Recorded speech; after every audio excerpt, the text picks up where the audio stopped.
दोस्तों, आज के समय में एक अजीब सी आदत तेजी से बढ़ रही है, दिखाने की आदत। हम काम बाद में करते हैं लेकिन दुनिया को पहले बता देते हैं। जिम जाना है पहले स्टेटस, पढ़ाई शुरू करनी है पहले फोटो, कोई बड़ा लक्ष्य बनाया है तो पहले दोस्तों को बता दो। क्या आपने कभी किसी शेर को शिकार करने से पहले शोर मचाते देखा है? नहीं, क्योंकि असली खिलाड़ी अपनी तैयारी का ऐलान नहीं करते। वे चुपचाप मेहनत करते हैं और परिणाम दुनिया देखती है। आज हम बात करेंगे उस ताकत की जिसे दुनिया विन इन साइलेंस यानी शांत रहकर जीतना कहती है। नमस्कार दोस्तों, मैं ललित शर्मा। अगर आप भी हर छोटी सी योजना दूसरों को बताकर अपनी ऊर्जा खो देते हैं तो अगले कुछ मिनट पूरे ध्यान से सुनिए। यह वीडियो आपकी जिंदगी की टर्निंग पॉइंट होने वाली। नंबर 1, आपकी ऊर्जा कहाँ खत्म हो रही है। मान लीजिए आपने किसी से कहा अगले महीने से मैं अपनी जिंदगी बदलने वाला हूँ। सामने वाला तुरंत बोलेगा वाह बहुत बढ़िया। बस यहीं से खेल शुरू हो जाता है।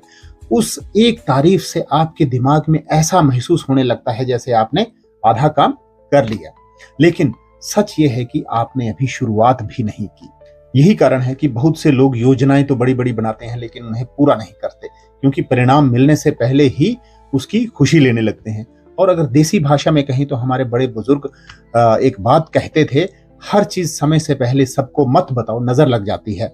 अब चाहे इसे नजर कहो, नकारात्मक ऊर्जा कहो या लोगों की शंका और आलोचना, लेकिन सच ये है कि आप अपने प्लान का ऐलान कर देते हो तो उसका दबाव और दूसरों की राय आपकी गति को धीमा कर देती है। दोस्तों, सफल लोग अपनी तैयारी पर्दे के पीछे रखते हैं।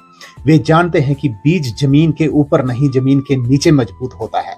जब आप कम बोलते हैं तो आपका ध्यान लोगों को प्रभावित करने से हटकर आपके लक्ष्य पर लग जाता है और वही ध्यान एक दिन आपकी सबसे बड़ी ताकत बन जाता है। नंबर 2, कुछ समय के लिए दुनिया से दूरी बनाइए। मैं आपको एक चुनौती देता हूं, क्या आप अगले 6 महीने के लिए अपने लक्ष्य पर इतना ध्यान दे सकते हैं कि वे वजह की बातें, अनावश्यक सोशल मीडिया और समय बर्बाद करने वाली संगति से दूरी बना लें। लोग कहेंगे तुम बदल गए हो, कुछ कहेंगे अब तुम बड़े आदमी बन रहे हो। उन्हें कहने दीजिए, क्योंकि जब आप अपने जीवन को बेहतर बनाने का फैसला करते हैं तो हर कोई उसे समझ नहीं पाता।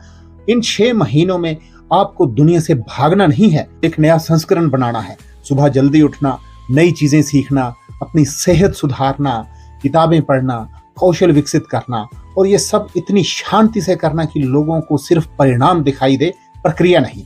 याद रखिए, मौन का अर्थ केवल चुप रहना नहीं है। मौन का अर्थ है अपने लक्ष्य में इतना डूब जाना कि बाकी शोर महत्वहीन लगने लगे। नंबर 3, अकेलापन कमजोरी नहीं है, ताकत है।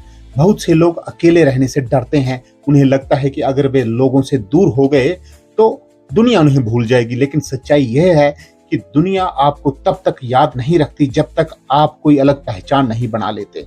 और पहचान बनाने के लिए कभी कभी अकेले चलना पड़ता है। अकेलेपन का सबसे बड़ा फायदा यह है कि वहां कोई दिखावा नहीं होता। आप खुद को साफ साफ देख पाते हैं, अपनी कमियां भी, अपनी गलतियां भी, अपनी असली क्षमता भी। शांत रहने का मतलब कमजोर होना नहीं है। एक शांत समुद्र के भीतर कितनी गहराई और कितनी शक्ति छिपी होती है, यह वही जानता है जो उसमें उतरता है। अपने भीतर की गहराई पैदा कीजिए। नंबर 4, जब सफलता बोलेगी। दुनिया में 2 तरह के लोग होते हैं। एक वे जो हर दिन अपनी योजनाओं का प्रचार करते हैं और दूसरे वे जो हर दिन चुपचाप काम करते हैं। पहले लोगों की बातें सुनाई देती हैं, दूसरे लोगों के परिणाम दिखाई देते हैं। याद रखिए, जो पौधे बहुत जल्दी ऊपर चढ़ जाते हैं उनकी जड़ें अक्सर कमजोर होती हैं, लेकिन जो पेड़ वर्षों तक अपनी जड़ों को मजबूत करता है कोई उसे तूफान आसानी से नहीं गिरा सकता। आपको वही पेड़ बनना है। एक दिन जब आपकी मेहनत रंग लाएगी, लोग पूछेंगे ये बदलाव अचानक कहां से आ गया। उन्हें क्या पता होगा कि यह बदलाव अचानक नहीं था, यह उन अनगिनत दिनों का परिणाम था जब आप चुपचाप मेहनत कर रहे थे। यही असली संतोष है, जब आपकी उपलब्धियां आपके लिए बोलें, आपको कुछ कहने की जरूरत ही ना पड़े। तो दोस्तों, आज एक फैसला लीजिए, अपनी हर योजना का ऐलान करना बंद कर दीजिए। अपने सपनों को शब्दों से नहीं, कर्मों से साबित कीजिए। लोग आपकी तारीफ करें या आलोचना, अपना ध्यान सिर्फ अपने लक्ष्य पर रखें। शांत रहिए, निरंतर मेहनत कीजिए और अपनी कहानी खुद लिखिए। मिलते हैं अगले वीडियो में, तब तक याद रखिए, चुप रहो, मेहनत करो, सफलता खुद शोर मचाएगी। जय हिंद।